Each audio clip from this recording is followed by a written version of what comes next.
Joined now by Robert Charles, former Assistant Secretary of State to Colin Powell, a former Navy intelligence officer and an attorney as well. What is the diplomat's reaction, if you will, to the death of Otto Warmbier? Well, first of all, I think we all grieve for that family, and it demonstrates the savagery and the barbarism that's attached to that regime. I also have the greatest respect for General Keane and what he just said. I think there are 5 or 6 options short of a military response, and I think we should probably look at all of them. The first one is essentially using this as a moment to educate the world. Yes, cut off travel, American travel to that country. Second, look at sanctions, but we've had 7 rounds of sanctions in the last 11 years, and so you're going to have to ramp those up substantially to make a difference. Third, look at cyber. I'm not going to go into a lot of detail, but I think there are options. We could show him that there is vulnerability as a result of something like this, and that there could be greater vulnerability if he doesn't start to recoil or pull back in some of his ambitions.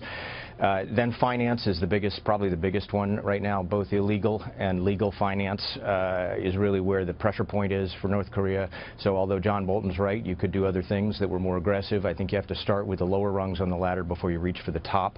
And finally, China. 80% of all of North Korea's trade is with China. I think we need to stop China in its tracks and say, listen, you're complicit in this kind of activity. This is a small crisis within a much larger crisis, and while we work on ballistic missile defense and we work on our own military contingency options in case everything else breaks down, you, China, have a moral obligation, and this is what the Trump foreign policy has really been about, setting a new moral tone, creating international accountability. You have a moral obligation to weigh in with us to stop this regime from essentially spinning out of control, which is what it did when it murdered an American citizen. We have seen that the Trump administration is not afraid to change the direction of diplomacy. We saw that with the cruise missile attack in Syria, the shoot down of the Syrian fighter jet, more recently with the change in the relationship with Cuba. Are you advocating big change with North Korea? Absolutely. I think that, frankly, and to that extent, both General Keane and John Bolton are right. I'll go a step further, though, and say that this Trump foreign policy is a brand new foreign policy, and there is it's more of a return to the Reagan era. We're going to be credible. We're going to deter. We're going to create moral certitude in the world. Bottom line is this foreign policy is defined by 3 or 4 things. 1, bilateral trade relationships, clearly now Trump multilateral. Second, we're going to use kinetic force wherever we need to. Syria is a classic example, and the shoot down of the Su-22, which had bombed some of our allies, was absolutely appropriate and proportional. The third is that President Trump is clearly linking, as is Rex Tillerson, as is Jim Mattis. They are clearly linking economic and security policy overtly, which I think is smart.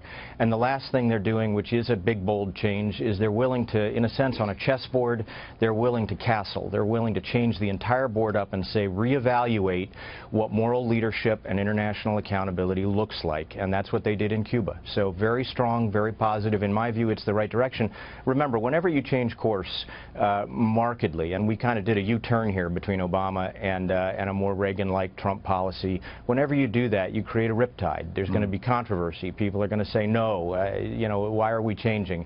So the big obligation on the White House, I think, is to stay the course and to explain to the American people why moral leadership is what this country has represented back to its foundings. I mean, North Korea is the latest example of having to assert leadership. Yeah. But the world needs to follow because we're leading in the right direction. And Otto Warmbier's death may be a tipping point. Robert Charles, it's good to have you on. Thank you. Thank you.